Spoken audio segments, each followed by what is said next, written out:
So what they did is they had to take 2 pairs of underpants, sew them together, one into the other. But it looks like I'm packing. Hi, I'm Neil Patrick Harris, and Esquire has asked me to watch some clips of my career. I know that the title of this is I Hate Watching Myself. I actually kind of like watching myself. I do it, so let's get started.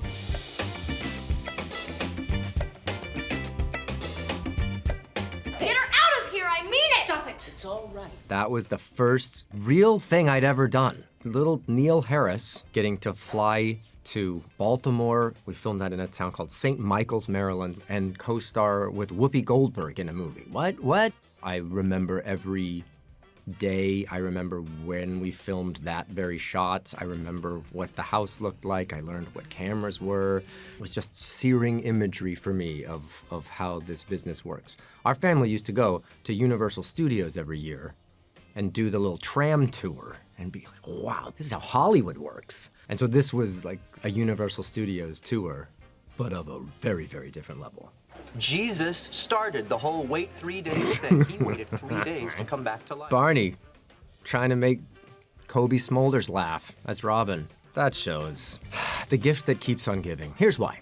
Barney always wears a suit, and they wanted me initially to wear suits that were sort of trendy suits of the time. And I said, nay, let's do regular-ish suits with skinny ties. They said, Neil Patrick Harris. I made them call me all 3 names. Why skinny ties?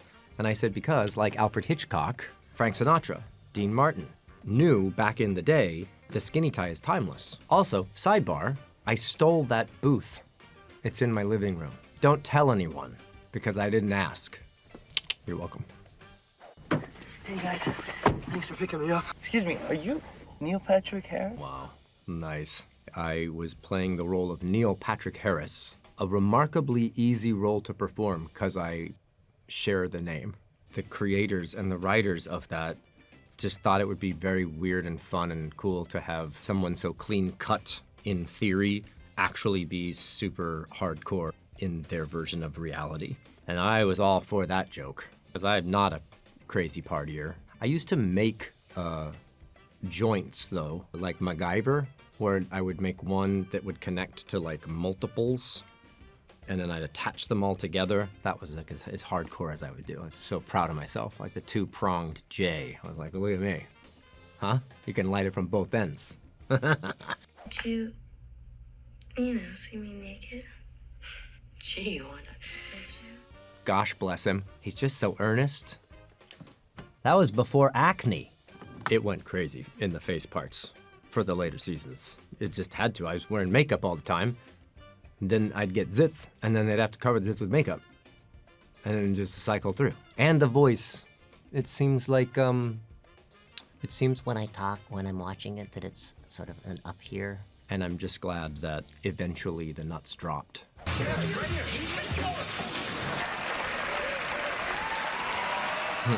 You know it's bad when the reaction, when the cut to the celebrity people is everyone shaking their heads. That's a bad sign.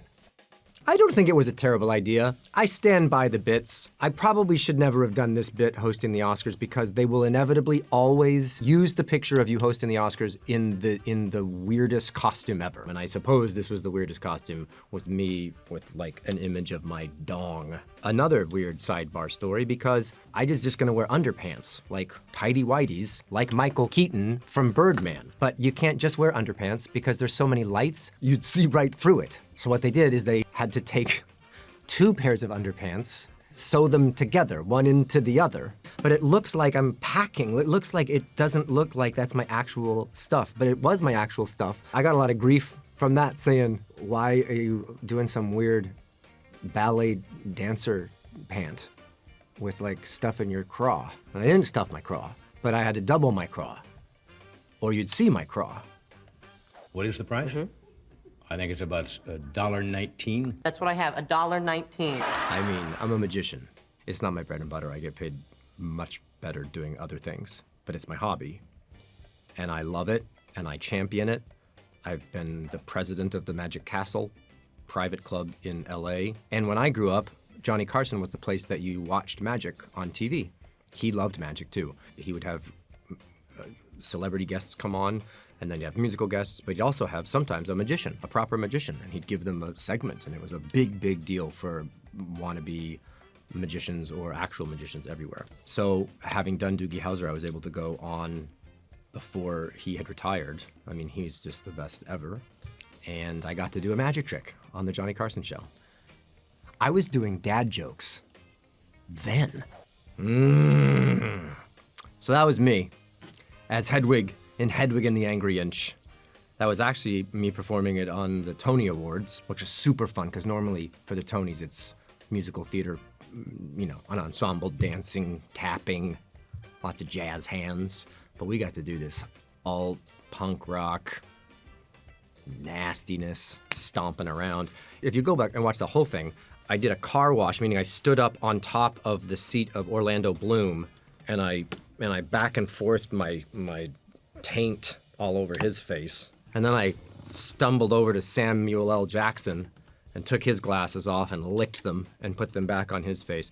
I ass humped Sting, and then I went and laid in the seat of Kevin Bacon, all within the span of maybe 45 seconds. And then I made out with my husband, because, you know, I'm genteel. But normally on this, when I did this number in the actual show, of which I won a Tony, you're welcome, I would make out with a random person.